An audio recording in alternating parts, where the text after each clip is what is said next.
Welcome to Core Classes student. आज हम इस वीडियो में पढ़ने जा रहे हैं LSC 03 यूनिट 1 जिसका नाम है मेंडल्स लॉ ऑफ इनहेरिटेंस।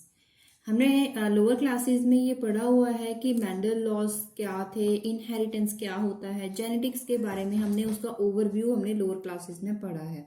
इसी को हम आगे लेके चलेंगे और इसको डिटेल में आज पढ़ेंगे। तो सबसे पहले आपको इस वर्ड का मतलब पता होना चाहिए, इनहेरिटेंस।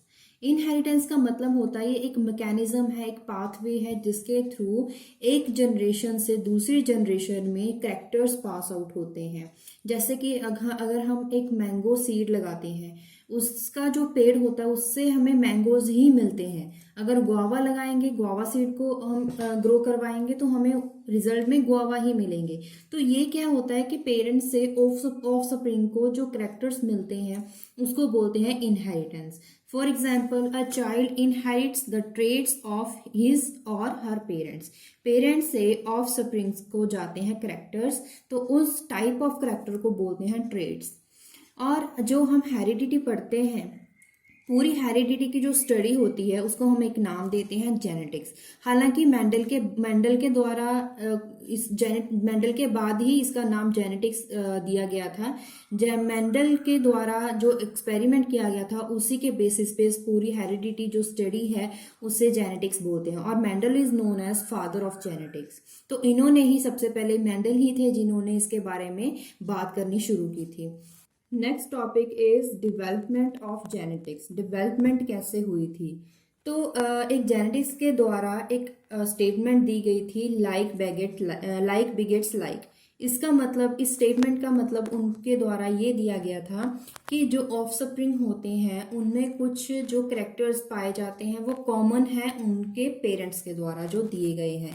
मतलब कि कुछ कैरेक्टर्स ऑफस्प्रिंग के मैच करते हैं, वो कॉमन होते हैं for their with their parents, और वो पेरेंट्स के आगे जो एंसेंट्स होते हैं उनसे द्वारा उनके जो कैरेक्टर्स हैं वो उनके पेरेंट्स से मैच करते हैं। इसका मतलब इसी के द्वारा उन्होंने एक स्टेटमेंट दी थी, लाइक बिगेट्स लाइक, के जो ट्रेट्स होते हैं, कैरेक्टर्स, वो पेरेंट्स से ऑफस्प्रिंग को कुछ कॉमन जो दिए प्रोड्यूस किए जाते हैं वो कुछ कैरेक्टर्स कॉमन पाए जाते हैं। उस ऑब्जर्वेशन के बेसिस पे ही उन्होंने आगे जेनेटिक्स के बारे में आगे पढ़ना, आगे ऑब्जर्व करना स्टार्ट किया, और ये बताया गया कि जेनेटिक वेरिएशंस भी पाई जाती हैं जिसके बेसिस पे कॉमन प्रॉपर्टीज के अलावा, कॉमन कैरेक्टर्स के अलावा कुछ वेरिएशंस भी पाई जाती हैं जिसकी वजह से इवोल्यूशन होती है। अब उसके बेसिस पे जो डोमेस्टिकेशन उसकी स्टार्ट हो गई थी, लाइक डॉग, कैट्स, कैटल की डोमेस्टिकेशन स्टार्ट हो गई थी, और लोगों ने ये सीखा था कि कैसे जो इनका जो ऑफस्प्रिंग्स जो होते हैं फॉर द एनिमल्स, कैसे उनको मेटिंग्स जो होते हैं उनकी कॉपीज कैसे कंट्रोल की जाती हैं, उन स्पीशीज को कैसे कंट्रोल किया जाता है, ये सारी उसके बारे में टाइम टू टाइम इसके थ्योरीज आती गई। तो लेकिन अगर हमें एक क्वेश्चन अराइज होता है, why we are like our parents, हम अपने पेरेंट्स की तरह क्यों हैं? ऐसा कौन सा मैकेनिज्म है जिसके थ्रू हमारे जो नेचर है मोस्टली लाइक पेरेंट्स की तरह, कुछ कैरेक्टर्स कॉमन है विद आवर पेरेंट्स? तो उसके द्वारा अगर आपको समझना हो तो हम नेक्स्ट टॉपिक पढ़ेंगे जिससे आपको ये क्लियर हो जाएगा, that is birth of genetics. Birth of genetics मतलब क्या है कि एक जो जेनेटिक्स, जो मॉडर्न जेनेटिक्स जो थी वो ओरिजिनेट हुई थी फेमस जो थे ग्रीगर मेंडल के द्वारा। This Gregor Mendel is known as father of genetics, और इन्होंने इन्वेस्टिगेशन स्टार्ट करी थी जब ये अपने गार्डन में, जहाँ पे गार्डन था, गार्डन में एक पी प्लांट था जिस पे उन्होंने इन्वेस्टिगेशन स्टार्ट किया था, और इनहेरिटेंस के बेसिस पे उन्होंने ऑब्जर्वेशन लेनी स्टार्ट करी थी। बहुत सारे एनालिटिक्स बनाए थे, जो बहुत सारी स्पीशीज, जो पी प्लांट था उसकी बहुत सारी स्पीशीज ली थी, और on the basis of colour, on the basis of size उन्होंने ऑब्जर्वेशन करना स्टार्ट किया था। He performed elaborate plant hybridisation experiment and kept the accurate pedigree records of his results. उनको जो था एनालिटिक बनाया और अपने एक्सपेरिमेंट्स का रिजल्ट का रिकॉर्ड रखना स्टार्ट कर दिया। मेंडल प्रपोज दैट, उन्होंने ये भी प्रपोज किया कि जो हेरिडिटी का कंसेप्ट हम पढ़ते हैं उसके द्वारा, उनके द्वारा ये बोला गया कि equal number of these units inherited from their parents. अगर जो equal number of units parents से जो मिलती हैं उनको हम डिटर्मिन कर सकते हैं, दिस डिटर्मिन, उनसे ये पता चलता है कि the observable character of offspring, मतलब कि जो पेरेंट्स से ऑफस्प्रिंग में जो कैरेक्टर्स आते हैं, ऑफस्प्रिंग में पाए जाने वाले कैरेक्टर्स अगर पाए पेरेंट्स के साथ देखे जाएं तो वो कुछ कॉमन कैरेक्टर्स भी होते हैं।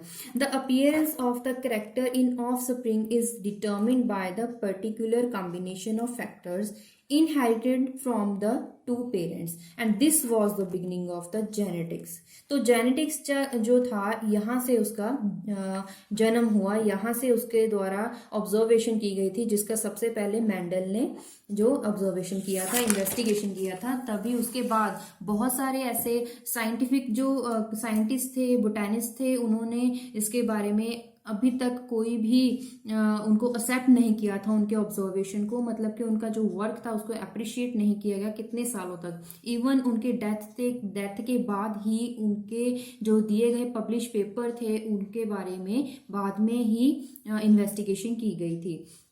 तो इन 1900 3 बोटैनिस्ट थे, कार्ल कॉरन्स जर्मनी से थे, ह्यूगो डी वेरिस जो नीदरलैंड से थे, एरिक वॉन टिशरमार्क जो ऑस्ट्रिया से थे। उन्होंने ये दोबारा उनके काम को रीडिस्कवर किया, दोबारा उसको स्टडी किया। और 1905 में विलियम बेटिसन थे जो इंग्लिश साइंटिस्ट थे, उन्होंने ये नाम दिया था जेनेटिक्स। जो मेंडल के द्वारा जो एक्सपेरिमेंट्स से उनको उस स्टडी को एक नाम दिया तो वो था genetics. This term was derived from Greek word which means to generate. Genetics का वहां पे मतलब था टू जनरेट, इसीलिए उसका ग्रीक वर्ड से ये नाम पड़ा जेनेटिक्स। बहुत सारी कंसिडरेशन आई थी, बेटिसन ने दिया था as a real founder of genetics as he was the first to have Mendel's paper translated into English and first one to show that Mendel's theory was also applicable to the animals। क्योंकि Mendel के काम को तो appreciate नहीं किया गया था, तो ये माना गया था कि जो बेटिसन ही थे उनके द्वारा ही ये फाउंडेशन की गई थी, क्योंकि वही थे जिन्होंने मेंडल्स के पेपर को इंग्लिश में ट्रांसलेट किया और शो किया कि जो मेंडल का एक्सपेरिमेंट था, जो मेंडल का जो थ्योरेटिकल ऑब्जर्वेशन था, उसको एनिमल्स पे भी एप्लीकेबल किया जा सकता है। अब बात करते हैं growth of genetics from Mendel to genetic engineering.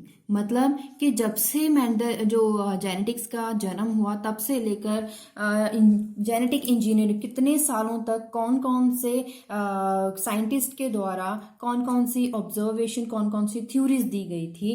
तो सबसे पहले बात करें मेंडल 1866 में उन्होंने ये बताया था। उन्होंने उससे पहले जो इनहेरिटेंस था उसको ब्लेंड इनहेरिटेंस बोलते थे। ब्लेंड इनहेरिटेंस से उनका मतलब था, क्योंकि मेंडल से पहले यही फर्स्ट जेनेटिक थे जिन्होंने ये बताया था कि मेंडल की इनहेरिटेंस का मतलब क्या होता है। लेकिन उससे पहले ब्लेंड इनहेरिटेंस, जहां से ये बताया गया था कि जो पेरेंट्स से ऑफस्प्रिंग तक जो कैरेक्टर्स जाते हैं वो बाद में उनमें वेरिएशंस आ जाती हैं, उनमें उनकी कोई अपनी कोई पर्टिकुलर आइडेंटिटी नहीं होती है, वो आइडेंटिटी चेंज हो जाती है। लेकिन मेंडल ने उनकी इस बात को खारिज कर दिया था, इस बात को। तो इसकी वजह से ये जो थ्योरी थी बिल्कुल खत्म ही हो गई थी, इसलिए हम इसको कंसीडर ही नहीं करते हैं। तो मेंडल ने बोला था कि जब characters from parents to offspring जाते हैं तो उस टाइम पे भी जो आइडेंटिटी उनकी रिटेन रहती है। लेकिन अगर आइडेंटिटी रिटेन ही ना रही होती,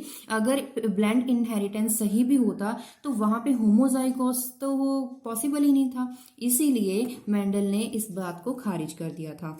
उसके बाद बहुत सारे ऐसे साइंटिस्ट आए थे, जैसे कि 1900 में कोरन्स, टिशरमार्क और डी वेरिस, जो उन्होंने बताया था, उन्होंने दी थी physical presence of Mendelian factor. जो मेंडल ने जो फैक्टर्स दिए थे इनहेरिटेंस के बेसिस पे, उसको फिजिकली प्रेजेंट किया था। बोवरी एंड सूजन के द्वारा बताया गया था 1902 में, they demonstrated the presence of paired chromosome. लेकिन जो क्रोमोसोम थे वो इनहेरिटेंस मेंडल के काम के द्वारा के पहले से ही उनके बारे में स्टडी होना शुरू हो गया था, क्रोमोसोम पहले ही जाने जाते थे। मतलब ये जो थ्योरीज थी, ये जो ऑब्जर्वेशन थी, ये जो एक्सपेरिमेंट्स थे, वो पैरेलली चल रहे थे। तो एक तरफ इनहेरिटेंस के बारे में बात करी जा रही थी, दूसरी तरफ क्रोमोसोम्स के बारे में भी जाना जा चुका था। तो उन्होंने बताया कि जो क्रोमोसोम और इन जेनेटिक्स जो है वो दोनों ही अलग चीजें नहीं हैं, वो दोनों ही क्या है, डिप्लॉयड स्पीशीज हैं। अब बैटसन ने बताया था, उन्होंने जस्ट जो ये थ्योरीज थी इसका एक नाम दिया था genetics. Hardy and Weinberg in 1908 में उन्होंने बताया था the genotypic frequencies to the gene frequencies in randomly mating population. मतलब जीनोटिपिक जो है, आपको आगे जो टॉपिक है उसको उसमें आप डिटेल में पढ़ोगे। यहाँ पे क्या है कि जो कुछ कैरेक्टर्स हैं जिसको हम एज इट इज नहीं देख सकते हैं, उसको ऑब्जर्व करने के लिए हमें कुछ उनके डीएनए को ऑब्जर्व करना पड़ेगा, तो इसको बोलते हैं जीनोटिपिक फ्रीक्वेंसीज। तो इसके बारे में इन्होंने बताया था। ऐसे ही आगे अगर बात करें, जॉनसन ने बताया था introduce the term gene. Gene term जो थी उसके बारे में इन्होंने बताया था 1909 में। उसके बाद गैरेड आए, उसके बाद मॉर्गन ने 1910 में इस्टेब्लिश किया था sex linked inheritance of white eyes of Drosophila melanogaster postulated chromosomal basis of linkage. मतलब कि उन्होंने क्या किया था, एक फीमेल ड्रोसोफिला जो फीमेल ड्रोसोफिला लिया जिसकी रेड आइज थी, और उसको क्रॉस इनहेरिटेड करवाया गया, क्रॉस में करवाया गया जो मेल थे उसके विद वाइट आइज। तो रिजल्ट में क्या मिला था कि दोनों ही जो ऑफ स्प्रिंग थे वो रेड आइज थे। उसके बाद उन्होंने इस जो क्रॉस में करवा रहे हैं इनहेरिटेंस, उसको रिवर्स कर दिया। फीमेल लिया उन्होंने रेड आई और फीमेल लिया उन्होंने वाइट आई। उसके बाद जो रिजल्ट आया उसमें क्या निकला कि जो फीमेल था वो वाइट ही रहा, और जो मेल था वो रेड ही रहा, कुछ चेंज नहीं आया। तो उस टाइम उन्होंने बताया था कि जो क्रोमोसोमल जो है लिंकेज है वो एक्स टाइप की हो सकती है, सेम भी हो सकते हैं। तो ये जो लिंकेज है वो क्रोमोसोमल एक्स टाइप की हो सकती है, मॉर्गन के द्वारा बताया गया था। उसके बाद बहुत सारे साइंटिस्ट ऐसे आए, मूलर, ग्रिफिथ आए, क्लिंटॉक आए, ओलिवर, बहुत सारे जिन्होंने इसको स्टेप बाय स्टेप आगे कुछ ना कुछ ऑब्जर्वेशन की गई थी। और इसके बारे में हिस्ट्री जो है आप इसको नोट कर सकते हो, आपकी बुक में भी एज इट इज दिया गया है एक टेबल की फॉर्म में, तो आप इसको नोट डाउन कर सकते हो। ये जनरली पेपर में नहीं आता है, ये सिर्फ आपके समझने के लिए है। तो आप इसको नोट कर लीजिए कि हिस्ट्री जो है जेनेटिक्स कहाँ से स्टार्ट हुआ, किस किस ईयर में, कहाँ तक उसकी जो इन्वेस्टिगेशन थी कहाँ कहाँ तक पहुंची, कहाँ तक वो एक्सपेरिमेंट हुए, किस साइंटिस्ट के द्वारा क्या एक्सपेरिमेंट किया गया, कौन सी थ्योरीज को खारिज किया, फिर किसको रीडिस्कवर किया गया, ये सभी यहाँ पे बताया गया है। तो आप इस वीडियो में आप इसको नोट डाउन कर सकते हो, आपकी बुक में भी ये दिया गया है।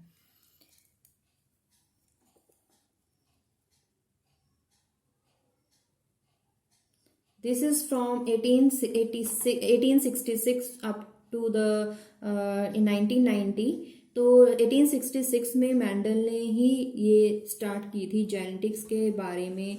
अब जेनेटिक्स, अब आज में हम जेनेटिक्स लैंग्वेज यूज़ करते हैं, जेनेटिक वर्ड यूज़ करते हैं, लेकिन पहले इसका नाम जेनेटिक्स नहीं दिया गया था, वो बाद में बैटिसन के द्वारा दिया गया था। तो up to 1990 polymerase chain reaction तक जो है आपकी बुक में ये डिस्क्राइब किया गया है। अब अगर बात करें, next is some basic genetic terminology में सबसे पहले अगर हम बात करें जीन के बारे में मेंडल ने जो कंसेप्ट दिया था हेरिडिटरी यूनिट्स के बारे में, उसके बाद में उसको बाद में जो आइडेंटिफाई किया गया तो उसके बाद में उसी का नाम जीन पड़ा, क्योंकि हमने बताया था कि जो क्रोमोसोम और ये जेनेटिक्स हैं वो एक दूसरे से अलग नहीं हैं। तो वही बात मेंडल के द्वारा बाद में बताई गई। उन्होंने कंसीडर करे डिफरेंट ट्रेट्स, जैसे कि डिफरेंट ट्रेट्स का मतलब है different types of character use करे, क्योंकि वो उस टाइम पी प्लांट के ऊपर इन्वेस्टिगेशन कर रहे थे, एक्सपेरिमेंट कर रहे थे। तो उन्होंने डिफरेंट ट्रेट्स लिए, जैसे कि डिफरेंट फ्लावर कलर और डिफरेंट सीड शेप लिए, उसके बारे में उन्होंने एक्सपेरिमेंट करना स्टार्ट किया। फिर 2 प्लांट्स लिए जिसकी हाइट डिफरेंट हो। ऐसे उन्होंने डिफरेंट कैरेक्टर्स लिए और डिफरेंट कैरेक्टर्स के ऊपर उन्होंने एक्सपेरिमेंट किया, और each of these character is controlled by different gene. और ये बताया गया कि जो डिफरेंट कैरेक्टर्स हैं, डिफरेंट, उनको कंट्रोल किया जाएगा बाय डिफरेंट जीन, उनमें डिफरेंट जीन्स के द्वारा उनको कंट्रोल किया जाता है, ये मेंडल ने बताया था।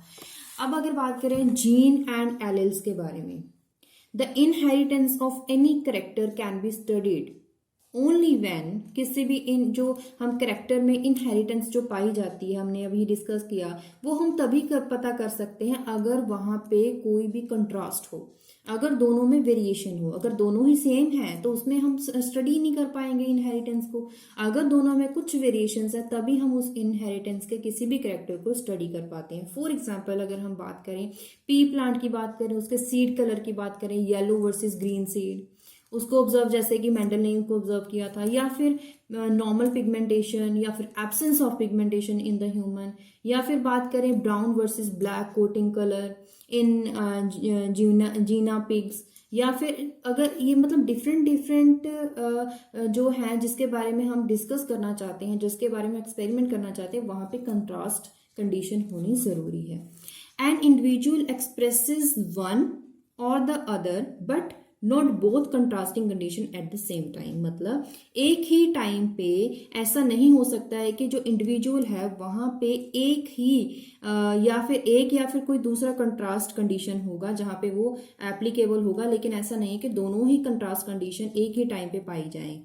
जीन्स दैट गवर्न वेरिएशन, जो जीन्स हैं जिसके द्वारा ये वेरिएशंस पाई जाती हैं एक ही करेक्टर में, सेम करेक्टर में, तो that occupy corresponding loci on the homologous chromosomes, these are terms and alleles। अगर हम इसको जीन्स और एलिल्स की को एक नॉर्मल लैंग्वेज में बताएं तो जीन एक सेगमेंट होता है डीएनए का, डीएनए में बनता है, डीएनए में एक सेगमेंट होता है gene that is expressed to yield the functional unit which may be either RNA और पॉलीपेप्टाइड। मतलब कि डीएनए का वो सेगमेंट जो कि फंक्शनली एक्शन को रिकवर करता है, जो फंक्शनली एक्ट के लिए कॉजिंग, जिसका कॉज होता है, उसको हम बोलते हैं जीन। वो या तो आरएनए भी हो सकता है, कोई पॉलीपेप्टाइड लिंकेज भी हो सकती है। एलिल की बात करें, ये बिल्कुल अल्टरनेटिव है to the gene, it is alternative form of gene. मतलब कि यहाँ पे क्या है कि एक पर्टिकुलर कैरेक्टर में डिफरेंट वेरिएशंस पाई जा सकती हैं, जिसको हम एलिल्स बोलते हैं। Alleles produce different effects but control the same character, but these can control the same character. अगर हम बात करें एग्जाम्पल के साथ, अगर तो आपको ये डेफिनेशंस और भी क्लियर हो जाएंगे। Height of the P plant, मतलब कि एक कैरेक्टर है, क्या करेक्टर है कि हम किसी पी प्लांट की हाइट के ऊपर हम एक्सपेरिमेंट कर रहे हैं, तो क्या करेंगे, एक तो टॉल होगा, दूसरा ड्वार्फ होगा, जिसको हमने जो टॉल है उसको कैपिटल टी के साथ लिखा, ड्वार्फ को स्मॉल टी के साथ लिखा। तो यहाँ पे जो पी प्लांट है वहां से ही हमें डिफरेंट कैरेक्टर्स मिल रहे हैं, डिफरेंट रिजल्ट्स मिल रहे हैं। वो अफेक्ट क्या है, एक टॉल होगा एक ड्वार्फ होगा। तो इसका मतलब है यहाँ पे these are the alleles pair, ठीक है। तो ये जो दोनों टर्म्स हैं, these are the alleles of the same gene. Same gene क्या था कि पी प्लांट, उसी सेम जीन से दो कैरेक्टर्स, दो अफेक्ट पाए गए, जिसको हम बोलते हैं alleles, because they are present in a pair. तो इस पेयर को बोलते हैं एलिल पेयर। अभी अगर बात करें कि ये तीन तरह से, जैसे कि दोनों ही सेम हो, कैपिटल टी, या फिर दोनों में वेरिएशंस पाई जा सकती हो कि एक कैपिटल टी एक स्मॉल टी, और एक डोमिनेट करे एक रिसेसिव हो, मेरे कहने का मतलब, या फिर दोनों ही डोमिनेट करें या फिर दोनों ही रिसेसिव करें। तीनों पॉसिबिलिटीज यहाँ पे हो सकती हैं। दूसरी एग्जांपल अगर बात करें एक सीड्स के ऊपर, सीड कलर के ऊपर, अभी तक हमने हाइट ऑफ द प्लांट पे हमने यहाँ पे एग्जाम्पल दिया। दूसरी एग्जाम्पल हम कलर के बेसिस पे भी दे सकते हैं। तो कलर के बेसिस पे जैसे कि अगर हम बात करें जो सीड कलर होगा, seed colour yellow versus green के ऊपर हम एक्सपेरिमेंट कर रहे हैं, तो येलो को हम लिखेंगे कैपिटल वाई के साथ और ग्रीन को लिखेंगे स्मॉल वाई के साथ। यहाँ पे ये कैपिटल वाई स्मॉल वाई जो है, इसको कैपिटल वाई का मतलब है जो डोमिनेंट प्लांट है, डोमिनेंट सीड है, और जो रिसेसिव है उसको हम लिखते हैं स्मॉल लेटर के साथ। तो यहाँ पे बताया गया है कि because the discovery of yellow allele made identification of this locus possible. So it refers to yellow locus. Yellow colour seed के बजाय, येलो सीड कलर के बजाय हम उसको बोलेंगे येलो लोकस. ऑल्दो चाहे वो ग्रीन प्लांट के, कॉमनली ग्रीन प्लांट से ही मिले हों, बनाए गए हों, लेकिन फिर भी हम उसको बोलेंगे येलो लोकस. अब लोकस क्या चीज होती है? The term locus is use to designate not only the location of chromosome. ये लोकेशन ऑफ क्रोमोजोम्स भी बताता है और उसके साथ साथ उसका generic gene controlling a particular kind of characteristic. उसका जेनेरिक कोड क्या है, वहां पे कौन सी कोडिंग है, उसके बारे में भी ये बताता है. अब यहाँ पे अगर पेयर ऑफ एलील के बारे में बात करें, वो कौन सा होगा? जैसे प्रीवियस एग्जांपल में क्या था, टी एंड दूसरा क्या था, स्मॉल टी. एक डोमिनेट था, एक रिसेसिव था. यहाँ पे भी एक येलो है और एक ग्रीन है, जिसको हमने स्मॉल वाई के साथ लिखा. इसको हम जो फर्स्ट है यहाँ पे डोमिनेंट लिख रहे हैं, और इसको इसका मतलब है जो स्मॉल लेटर के साथ लिखा, इसका मतलब है दूसरा जो है बाद में लिखते हैं उसको बोलते हैं रिसेसिव. तो members of homologous pairs of chromosomes have similar set of alleles. जो अगर होमोलोगस पेयर की बात करें, होमोलोगस सीरीज की बात करें, उसमें जितने भी मेंबर्स हैं उनके क्रोमोसोम्स में सेम एलील्स के पेयर्स पाए जाएंगे और वो सेम ऑर्डर में ही अरेंज होंगे. अगर हम बात करें नेक्स्ट टॉपिक के बारे में, आपकी बुक में दिया गया homozygous and heterozygous. Homo means same, hetero means different. अब यहाँ पे क्या चीज है? यहाँ पे जाइगस मतलब कि कॉपीज होंगी. एलील्स पेयर के बारे में यहाँ पे बात करेंगे. तो मैंने यहाँ पे डायरेक्ट डिफरेंस लिख दिया, क्योंकि यहाँ पे आपको एक तो दोनों टॉपिक के बारे में समझ आ जाएगा, और दूसरा आपको अगर डिफरेंस आता हो तो आपको डिफरेंस भी यहाँ से इजीली यहाँ से पढ़ सकते हैं. और तीसरी चीज, आपको पॉइंट टू पॉइंट दोनों को कंपेयर करके दोनों ही इजीली समझ आ जाएंगे. तो होमोजाइगस और हेट्रोजाइगस के बारे में बात करें, जो होमोजाइगस होता है, it is the presence of two copies of same allele. एक ही एलील पेयर, जो सेम ही एलील पेयर है, वहां से दो कॉपीज जो दो कॉपीज पाई जाएंगी, वो उनकी प्रेजेंस कहाँ से आई? सेम एलील से आई है. सेम एलील से है, जिसकी वजह से इसका नाम पड़ गया होमोजाइगस. अगर वही सेम एलील की बजाय डिफरेंट एलील्स हों तो वहां पे हम उसको बोलेंगे heterozygous. These have either dominant और रिसेसिव एलील. क्योंकि सेम है, वहां से हमको डिफरेंट जो होंगे मिल सकते हैं. हमें दोनों ही टाइप्स के मिल सकते हैं, नॉट डिफरेंट. दोनों, या तो डोमिनेंट पेयर में डोमिनेंट मिलेगा, या फिर रिसेसिव पेयर का दूसरा मेंबर रिसेसिव होगा. जैसे कि एक दोनों ही, या तो दोनों ही डोमिनेंट है, देखिए दोनों कैपिटल टी जिसको हम डिफाइन करते हैं, या फिर दोनों ही यहाँ पे रिसेसिव होंगे. एक पेयर जो होगा दोनों ही डोमिनेंट हो सकते हैं, दोनों भी रिसेसिव. लेकिन इस केस में क्योंकि हेट्रो का मतलब यहाँ पे हम सेम नहीं लिखेंगे, इसमें क्या होगा, एक अगर डोमिनेट है तो दूसरा रिसेसिव होगा. एक कैपिटल टी, दूसरा स्मॉल टी होगा. These produce a single type of gametes. Single type, लेकिन यहाँ पे डिफरेंट टाइप के गैमेट्स बनते हैं, क्योंकि हमने अभी पढ़ा है यहाँ पे दीज आर, एक जो है वो डोमिनेंट होगा तो दूसरा रिसेसिव होगा. Self breeding produces same trait. Generation to generation same trait यहाँ पे मिलता है, लेकिन यहाँ पे डिफरेंट ट्रेट्स मिलते हैं.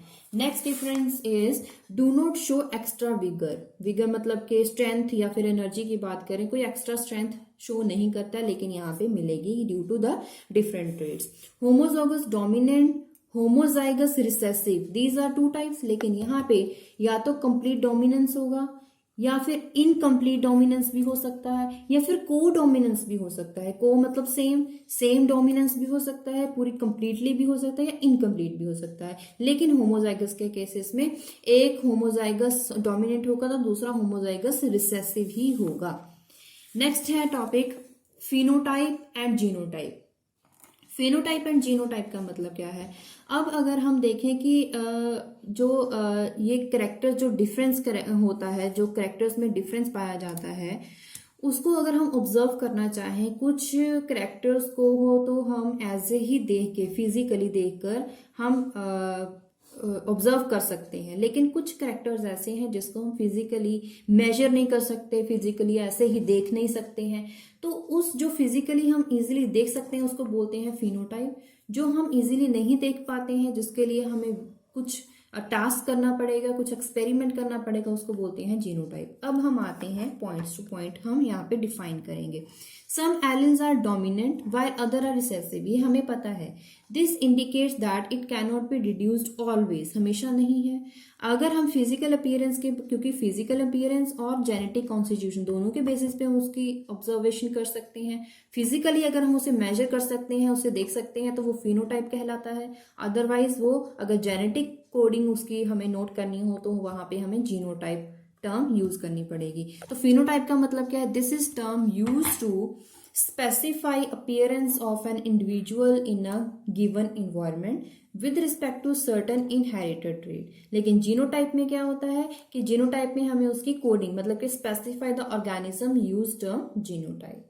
तो ये थी इनकी दोनों की डेफिनेशन। लेकिन हम इस पे भी, जैसे कि हमने होमोजाइगस और हेट्रोजाइगस के केस में जो इसका केस था उसमें भी हमने इसका डिफरेंस ही पढ़ा था, यहाँ पे भी हम इसका डिफरेंस ही पढ़ेंगे। जीनोटाइप में देखें, genotype is the genetic makeup of an organism, के जेनेटिकली वो कैसे डिफरेंट है। फिनोटाइप है कि उसमें फिजिकली डिफरेंस अगर बात करें, उसकी हाइट, सपोज कीजिए दो प्लांट्स हैं, एक प्लांट जो बड़ा है साइज में, एक छोटा है, तो इसे तो हम फिजिकली देख सकते हैं। एक जो है मेरे हेयर जो है स्ट्रेट है, दूसरे कोई है उसका जो मेरा ब्रदर है या सिस्टर है उसका जो हेयर है वो कर्ल है, उसको भी हम फिजिकली देख सकते हैं, तो वो भी फिनोटाइप है।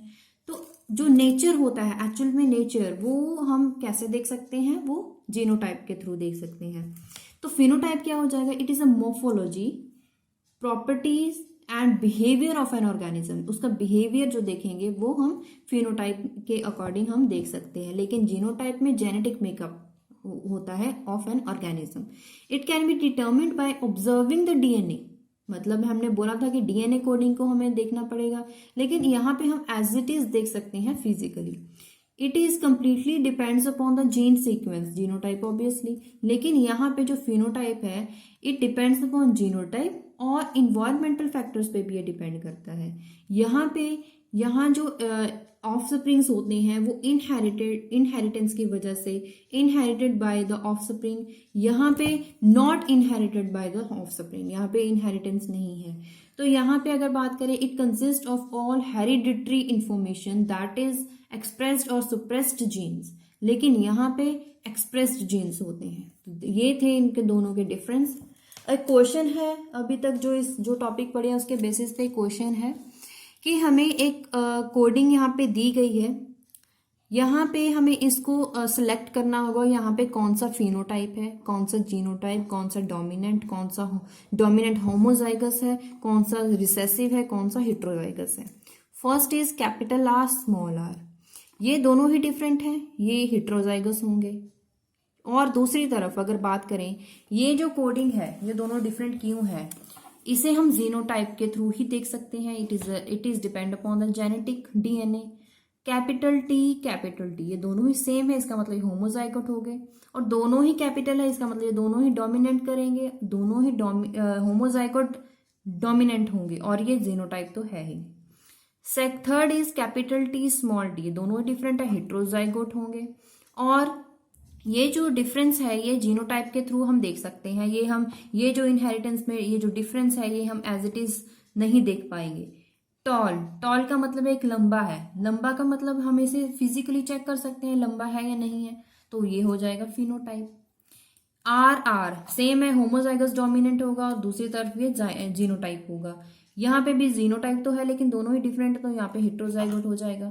दोनों ही स्मॉल है, ये भी होमोजाइगस होंगे लेकिन होमोजाइगस रिसेसिव होंगे क्योंकि यहाँ पे स्मॉल लेटर के साथ लिखा है ये, और दूसरी तरफ ये जीनोटाइप होंगे। टर्मिनल फ्लावर फिजिकली चेक कर सकते हैं, तो it is a phenotype. Small T T, तो हम यहाँ पे कैसे चेक कर सकते हैं, दोनों ही सेम है और दोनों ही स्मॉल लेटर में, इसका मतलब सेम है तो होमोजाइगस, और उसके साथ ही दोनों ही स्मॉल लेटर में है तो इसका मतलब ये रिसेसिव होंगे, और ये साथ के साथ जीनोटाइप भी हैं।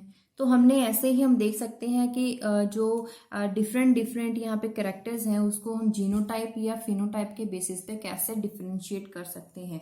तो ऐसी बहुत सी एग्जांपल है जिसके बेसिस पे आप देख सकते हैं, मतलब फिनोटाइप आप फिजिकली चेक कर सकते हैं, जीनोटाइप फिजिकली चेक नहीं कर सकते हैं। उसके लिए आपको डिटर्मिन करना पड़ेगा, ऑब्जर्व करना पड़ेगा उसका डीएनए, तो कुछ जीनोटाइपिंग मेथड्स होते हैं, तो उसके साथ साथ हमने पढ़ा है ट्रेड्स क्या होते हैं, जीन्स क्या होते हैं, एलिल्स क्या होते हैं, और इसके बारे में हम डिटेल में और पढ़ेंगे। अभी तक हमने इसका सिर्फ ओवरव्यू दिया है, क्योंकि आपके बुक में जो फर्स्ट यूनिट है उसके जो कुछ टॉपिक्स हैं स्टार्टिंग में, उसमें आपको सिर्फ इसका ओवरव्यू दिया गया है, ताकि आपको आगे जो आप इसका लॉस पढ़ेंगे उसमें जो दी गई टर्म्स है उसको समझेंगे, तब अगर आप ये टॉपिक समझ जाएंगे तभी आप उसके लॉज की स्टेटमेंट्स को समझ सकते हैं। तो इसीलिए ये वीडियो बहुत इंपॉर्टेंट है। ये बेसिक्स हैं, आप लोअर क्लासेस में भी पढ़ चुके हैं, इस बेसिक्स के थ्रू ही हम आगे उसके लॉज पढ़ेंगे। तो नेक्स्ट वीडियो भी जल्द ही अपलोड करेंगे। अगर आप ये वीडियो फर्स्ट टाइम देख रहे हैं तो do like the video and subscribe my channel. So stay tuned with channel. Thank you.